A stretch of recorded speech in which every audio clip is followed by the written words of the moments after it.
Anne of Green Gables by Lucy Maud Montgomery. Chapter 37. The Reaper Whose Name is Death. Matthew? Matthew! What is the matter? Matthew, are you sick? It was Marilla who spoke, alarm in every jerky word. Anne came through the hall, her hands full of white narcissus. It was long before Anne could love the sight or odor of white narcissus again, in time to hear her and to see Matthew standing in the porch doorway, a folded paper in his hand, and his face strangely drawn and gray. Anne dropped her flowers and sprang across the kitchen to him at the same moment as Marilla. They were both too late. Before they could reach him, Matthew had fallen across the threshold. "He's fainted," gasped Marilla. "Anne, run for Martin. Quick, quick, he's at the barn." Martin, the hired man, who had just driven home from the post office, started at once for the doctor, calling at Orchard Slope on his way to send Mr. and Mrs. Barry over. Mrs. Lynde, who was there on an errand, came too. They found Anne and Marilla distractedly trying to restore Matthew to consciousness. Mrs. Lynde pushed them gently aside, tried his pulse, and then laid her ear over his heart. She looked at their anxious faces sorrowfully, and the tears came into her eyes. "Oh, Marilla," she said gravely, "I don't think we can do anything for him." "Mrs. Lynde, you can't think Matthew is Anne could not say the dreadful word. She turned sick and pallid. "Child, yes, I'm afraid of it. Look at his face. When you've seen that look as often as I have, you'll know what it means." Anne looked at the still face and there beheld the seal of the Great Presence. When the doctor came he said that death had been instantaneous and probably painless, caused in all likelihood by some sudden shock. The secret of the shock was discovered to be in the paper Matthew had held, and which Martin had brought from the post office that morning. It contained an account of the failure of the Abbey Bank. The news spread quickly through Avonlea, and all day friends and neighbors thronged Green Gables and came and went on errands of kindness for the dead and living. For the first time, shy, quiet Matthew Cuthbert was a person of central importance. The white majesty of death had fallen on him and set him apart as one crowned. When the calm night came softly down over Green Gables, the old house was hushed and tranquil. In the parlor lay Matthew Cuthbert in his coffin, his long gray hair framing his placid face, on which there was a little kindly smile, as if he but slept, dreaming pleasant dreams. There were flowers about him, sweet, old-fashioned flowers which his mother had planted in the homestead garden in her bridal days, and for which Matthew had always had a secret, wordless love. Anne had gathered them and brought them to him, her anguished, tearless eyes burning in her white face. It was the last thing she could do for him. The Barrys and Mrs. Lynde stayed with them that night. Diana, going to the east gable where Anne was standing at her window, said gently, "Anne, dear, would you like to have me sleep with you tonight?" "Thank you, Diana." Anne looked earnestly into her friend's face. "I think you won't misunderstand me when I say I want to be alone. I'm not afraid. I haven't been alone 1 minute since it happened, and I want to be. I want to be quite silent and quiet and try to realize it. I can't realize it. Half the time it seems to me that Matthew can't be dead, and the other half it seems as if he must have been dead for a long time, and I've had this horrible dull ache ever since." Diana did not quite understand. Marilla's impassioned grief, breaking all the bounds of natural reserve and lifelong habit in its stormy rush, she could comprehend better than Anne's tearless agony. But she went away kindly, leaving Anne alone to keep her first vigil with sorrow. Anne hoped that the tears would come in solitude. It seemed to her a terrible thing that she could not shed a tear for Matthew, whom she had loved so much and who had been so kind to her. Matthew, who had walked with her last evening at sunset, and was now lying in the dim room below with that awful peace on his brow. But no tears came at first, even when she knelt by her window in the darkness and prayed, looking up to the stars beyond the hills. No tears, only the same horrible dull ache of misery that kept on aching until she fell asleep, worn out with the day's pain and excitement. In the night she awakened, with the stillness and the darkness about her, and the recollection of the day came over her like a wave of sorrow. She could see Matthew's face smiling at her as he had smiled when they parted at the gate the last evening. She could hear his voice saying, my girl that I'm proud of." Then the tears came, and Anne wept her heart out. Marilla heard her and crept in to comfort her. There, don't cry so, dearie. It can't bring him back. It isn't right to cry so. I knew that today, but I couldn't help it then.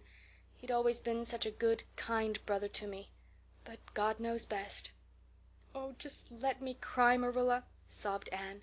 "The tears don't hurt me like that ache did. Stay here for a little while with me and keep your arm around me so. I couldn't have Diana stay. She's good and kind and sweet, but it's not her sorrow. She's outside of it, and she couldn't come close enough to my heart to help me. It's our sorrow, yours and mine. Oh, Marilla, what will we do without him?" "We've got each other, Anne. I don't know what I'd do if you weren't here, if you'd never come.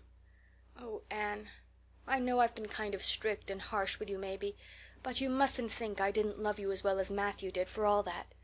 I want to tell you now when I can. It's never been easy for me to say things out of my heart, but at times like this it's easier. I love you as dear as if you were my own flesh and blood, and you've been my joy and comfort ever since you came to Green Gables."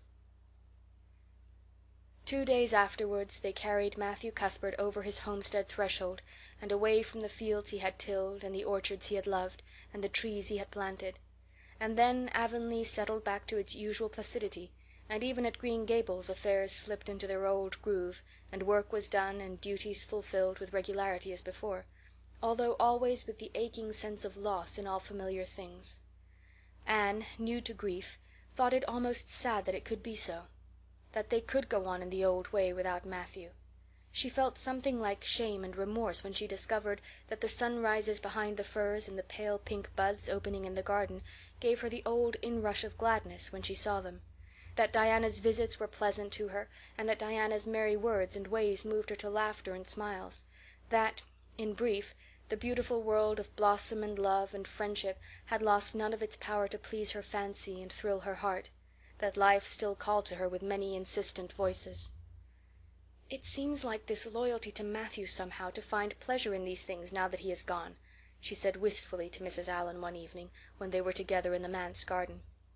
"I miss him so much, all the time.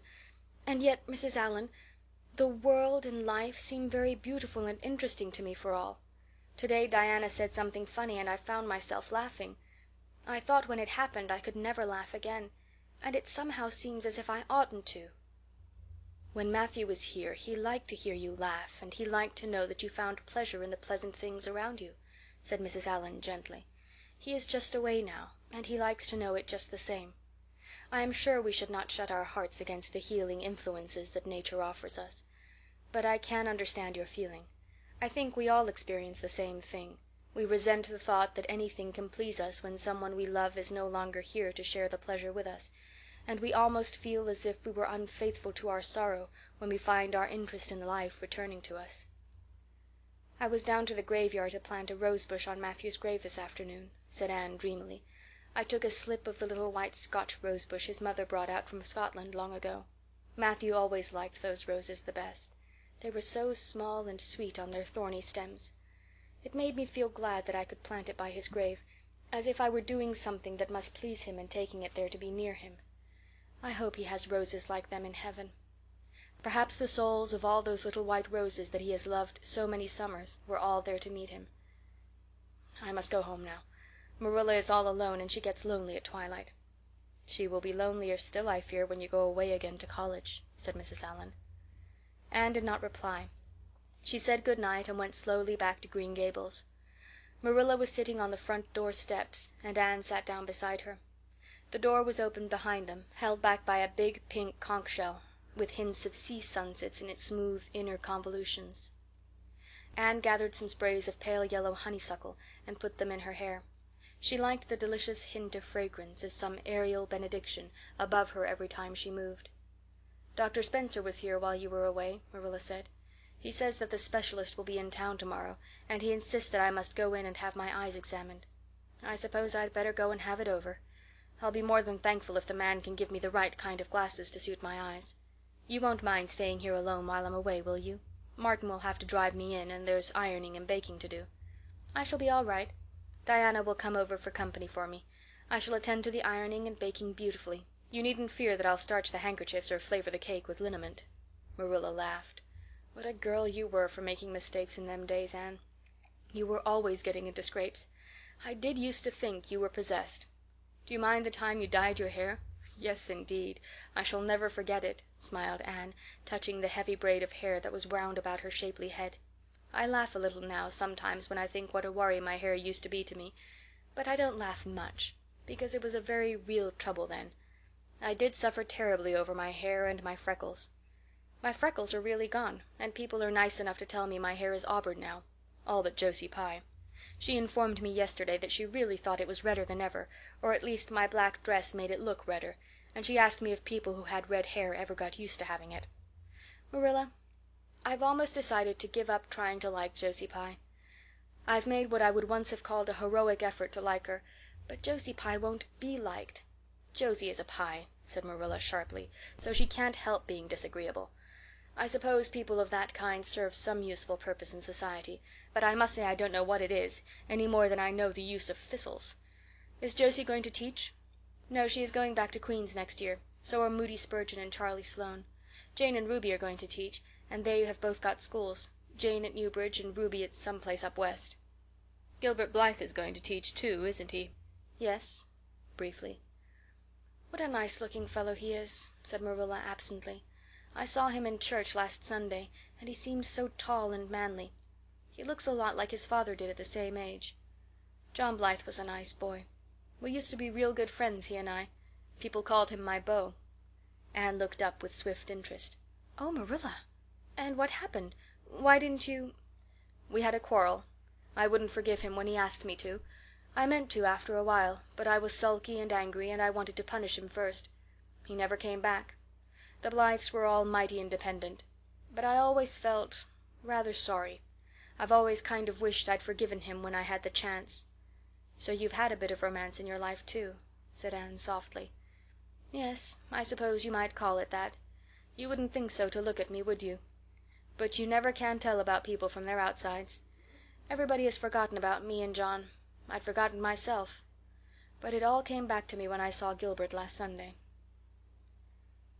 End of Chapter 37.